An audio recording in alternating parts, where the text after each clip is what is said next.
Nous méditons l'Évangile selon saint Matthieu, au chapitre 13, des versets 24 à 30.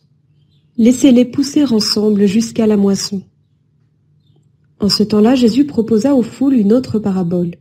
Le royaume des cieux est comparable à un homme qui a semé du bon grain dans son champ. Or, pendant que les gens dormaient, son ennemi survint. Il sema de l'ivraie au milieu du blé et s'en alla.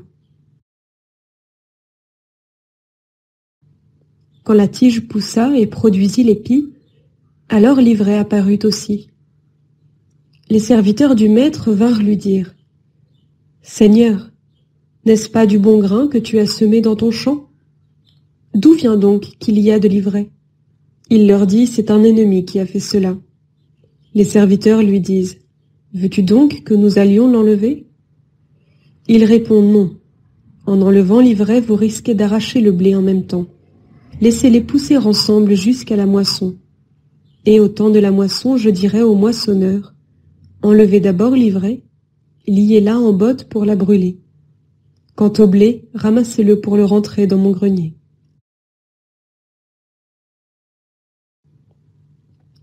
Prière. Merci Seigneur pour ta patience envers moi. Je sais que le bon grain et l'ivraie qui grandissent tous deux en moi ne pourront être départagés que par toi, au jugement dernier. Demande. Seigneur, donne-moi l'indulgence de les accepter tous les deux en moi, le courage de choisir de faire plus de place au bon grain, et la tolérance qu'il me faut pour accepter mes imperfections et celles de mon prochain.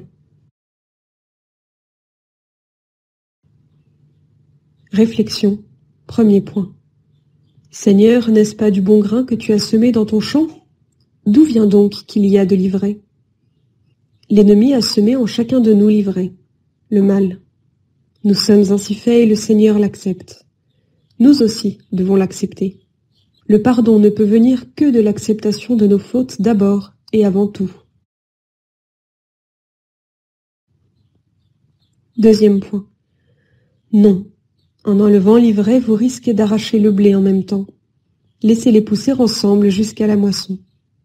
J'entends par cette parole que le Seigneur nous reconnaît comme nous sommes, le bon et le mauvais, qui poussent en nous en même temps. Troisième point.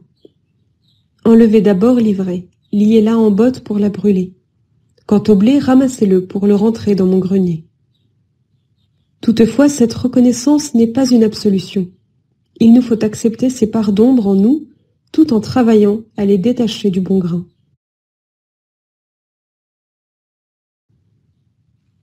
Dialogue avec le Christ. Seigneur, j'ai souvent de la peine à m'accepter tel que je suis. Cet excès d'orgueil m'empêche souvent de me voir objectivement et ainsi de travailler sur moi pour faire ta volonté. Résolution. Quand mon ego prendra trop de place, je tenterai de me rappeler qu'il laisse ainsi l'ivraie se répandre et empêche la croissance en moi du bon grain.